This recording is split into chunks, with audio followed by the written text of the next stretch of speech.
নমস্কার বন্ধুরা, আমি অমিতাভ আর আপনারা দেখছেন স্পোর্টস লাভার অমিতাভ ইউটিউব চ্যানেল। তো গাইস, আজকের এই ভিডিওতে আবারও কিছু ইন্ডিয়ান ফুটবলের ট্রান্সফার রিলেটেড আপডেট ও রুমার্স ও অফিসিয়াল আপডেট নিয়ে কিছু আলোচনা করব।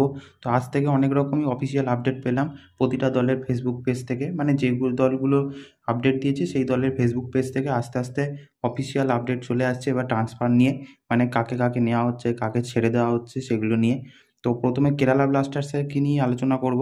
এর আগে দুটো কোচকে নিয়ে আলোচনা করেছিলাম, তো এখন কিন্তু সেই দুটো কোচের সাথেও হয়নি। অফিসিয়ালি এবার যে নতুন কোচ এলো, এমনকি সেটা একদম কেরালা ব্লাস্টার্সের ফেসবুক পেজ থেকেই এসে গেছে। অফিসিয়ালি যে কোচটি এসেছে কেরালা ব্লাস্টারের, তার নাম হলো হচ্ছে মিকেল স্ট্যারি। এই কোচটি হলো হচ্ছে সুইডেনের কোচ। তো অনেক ভালো ভালো অ্যাচিভমেন্ট আছে, তাদের দেশের অনেক লিগ জিতিয়েছে। তো এখন থেকে এই সুইডেনের এই কোচ মিকেল স্ট্যারি হলো কেরালা ব্লাস্টার্সের হেড কোচ। তো আগামী আইএসএল ও যত ইন্ডিয়ান ডোমেস্টিক ফুটবল লিগগুলোতে আছে, ইনি কেরালা ব্লাস্টার্সের হেড কোচ হিসেবে দলকে সামলাবেন। তো এটাই ছিল একটা আপডেট। সেকেন্ড যে আপডেটটা নিয়ে আলোচনা করবো সেটা হলো অফিসিয়ালি আজ সকালে মোহনবাগান সুপার জায়ান্টের পেজ থেকে জানিয়ে দেওয়া হয়েছে কিয়ান নাসিরিকে দল থেকে ছেড়ে দেওয়া হলো এবং অফিসিয়ালি কিয়ান নাসিরি চেন্নাই এফসিতে জয়েন করলো। এরপর যে আপডেটটা নিয়ে আলোচনা করবো সেটা হচ্ছে দিমিত্রিয়াস ডায়মান্টাকস কিন্তু এবার অফিসিয়ালি ইস্টবেঙ্গলের দিকে চলে আসছে।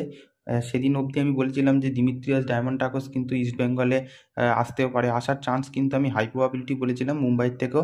তো এই মুহূর্তে আজকের ডেটে দাঁড়িয়ে যদি ট্রান্সফারের কথা বলি তাহলে কিন্তু মুম্বাই সিটি এফসি এখন আর ব্যাটেলে নেই, এখন অফিসিয়ালি কিন্তু ইস্টবেঙ্গলের দিকেই যাচ্ছে। যদি না কোনো অঘটন ঘটে তাহলে কিন্তু পরের মাসের মধ্যে ইস্টবেঙ্গলে হয়তো অফিসিয়াল পোস্টার এসে যেতে পারে যে দিমিত্রি ডায়মান্টাকস ইস্টবেঙ্গলে অফিসিয়ালি সাইন করে দিয়েছে। প্রায় অফিসিয়ালি সাইন করার মুখেই আছে, প্রায় বলতে পারো সাইন হয়েই যাবে আর কিছুদিনের মধ্যে অফিসিয়ালি। তো ইস্ট বেঙ্গলের জন্য এটা খুশির খবর যে ডিমিত্রিয়াস ডায়মান্টাকস কিন্তু ইস্ট বেঙ্গলে চলে আসছে।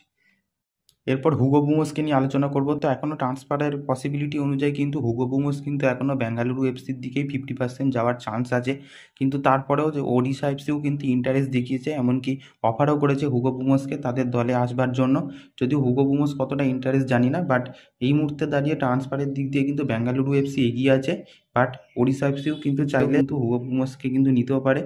এবার দেখা যাক, ইন্টারেস্ট তো দেখিয়েছে, বাট সেটা আপডেট পেলেই বোঝা যাবে যে তিনি ওড়িশা না বেঙ্গালুরু এফসিতে যান। তো এই ছিল আজকের ভিডিও। এরকম আরও ফুটবল ক্রিকেট রিলেটেড আপডেট পাওয়ার জন্য অবশ্যই চ্যানেলটাকে সাবস্ক্রাইব করে বেল আইকন অল করে রাখো। তো দেখা হচ্ছে পরের ভিডিও।